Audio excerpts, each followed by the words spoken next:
Et c'est parti pour le coup d'envoi de la 22e édition du premier festival européen dédié aux loisirs et à la culture japonaise, la Japan Expo.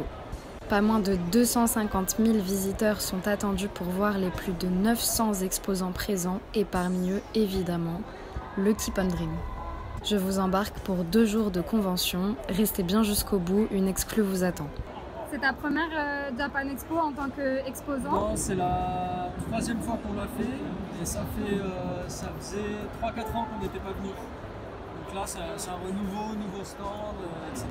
Un nouveau stand, symbole de la concrétisation des accomplissements du collectif. Et ce qui change, c'est qu'on a des mangas en version papier, quoi. C'est ça qui change par rapport aux autres années où c'était juste un peu des illustrations, des petits numéros qu'on imprimait, tout ça. Là, on a vraiment les mangas, donc on a Nodoka, Golden Boy, Spain. On commence à avoir la belle collection du cadet, quoi. Une collection qui ne comprend pas encore le dernier projet lancé par le cadet, Mecha Mendy, par Trickster. Hello! Je suis un peu triste de ne pas avoir mon tome, mais c'est de ma faute. Je n'ai pas travaillé assez vite. Donc maintenant, j'ai fini toutes les planches. Je suis au tramage. Je fais toutes les trames. Je dessine Mendy et Aaron, les 2 personnages principaux de mon manga.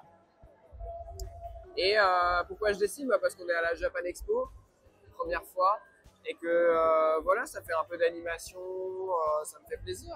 Je suis déjà venu en tant que spectateur, mais c'est ma première Japan en tant qu'exposant. Je pense qu'il va y avoir beaucoup de monde. Beaucoup de monde, dont Sei Long, trouvant dans l'ADN du collectif la faculté de ne pas se cantonner qu'à une seule ligne éditoriale de manga, mais bien de créer son propre genre. Je trouve que le Keep-On représente bien ce que j'aime dans le manga français. C'est différent. J'ai trouvé très osé de la part d'un manga français de ne pas faire du shonen classique ou du shoujo, mais vraiment quelque chose de... Je ne saurais pas où le classer. C'est Gogo de Golden Voice. Je trouve que c'est vraiment la définition même de ça. C'est quelque chose, tu ne sais pas où le mettre, mais il est là.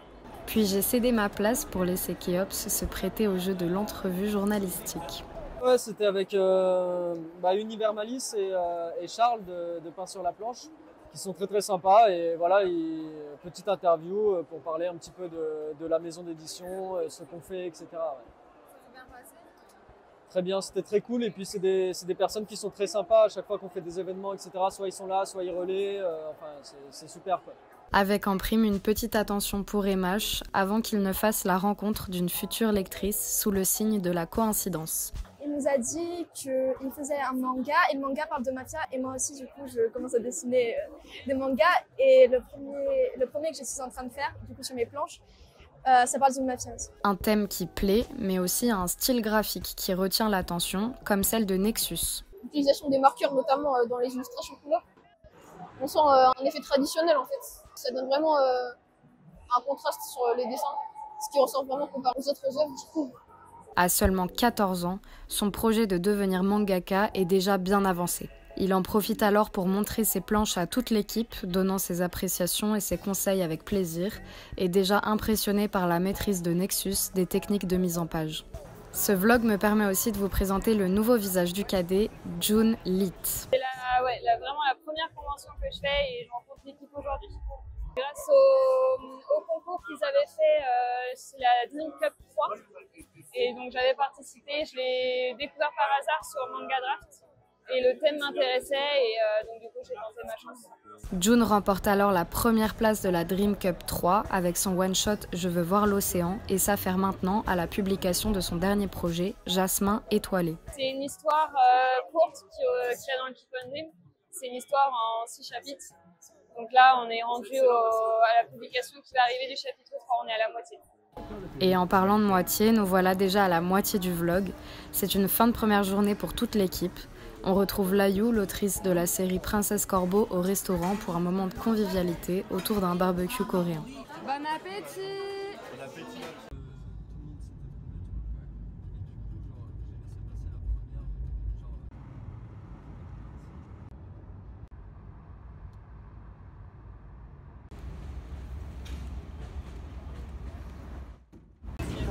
Bonjour, merci, c'est merci.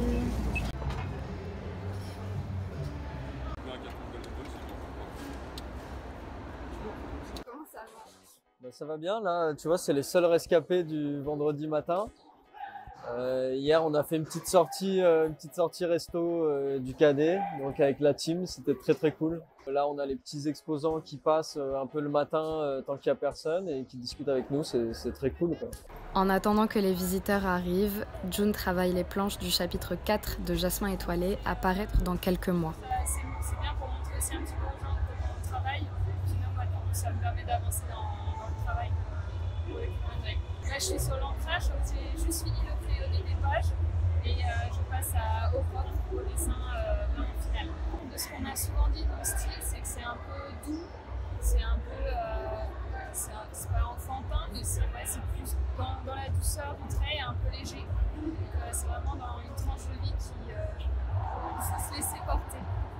L'affluence est encore plus forte que la veille, pas de quoi décourager Céline, venue rencontrer les auteurs qu'elle a connus au fur et à mesure. Mes fils et moi sommes fans de manga, tout ça, et on a découvert par hasard d'abord MH, et mes fils ont été à leur séance de dédicace, puis ensuite j'ai découvert Trickster, et puis j'ai participé à la campagne, et je suis totalement fan, et voilà, j'ai hâte de le voir. Puis c'était l'heure de dire au revoir à June et d'aller voir MH qui croulait sous les dédicaces à faire. À mon retour, ouais, on m'a dit qu'il y avait une vingtaine de dédicaces qui m'attendaient, et j'y vais.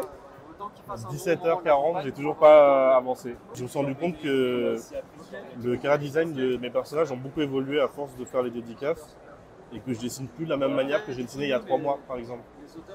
Mais c'est quelque chose qui est intéressant, même si ça a ce côté un peu robotique. Pour le soutenir, il a pu compter sur la visite de Grace qui a eu un grand impact sur ses aspirations artistiques. C'est mon ami d'enfance, on s'est rencontrés quand on était en 6e et on a été très rapidement inséparables.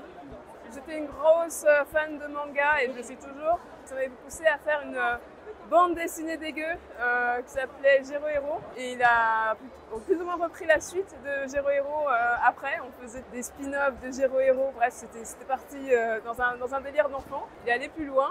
On voulait tous les deux devenir mangaka. Moi, j'ai fini par me centrer vers le cinéma. Lui, il a continué dans sa voie. Et franchement, je suis contente qu'il ait continué à dessiner aussi activement.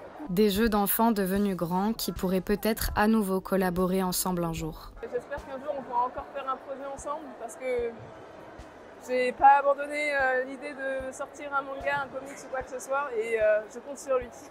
La deuxième journée de la Japan Expo touche à sa fin. C'est l'heure du bilan avec Keops. C'est une journée de dingue. On est, pour nous, on a fait plus de 40 ventes de tomes sur la journée, là, sur les différents tomes qu'on a avec la maison d'édition.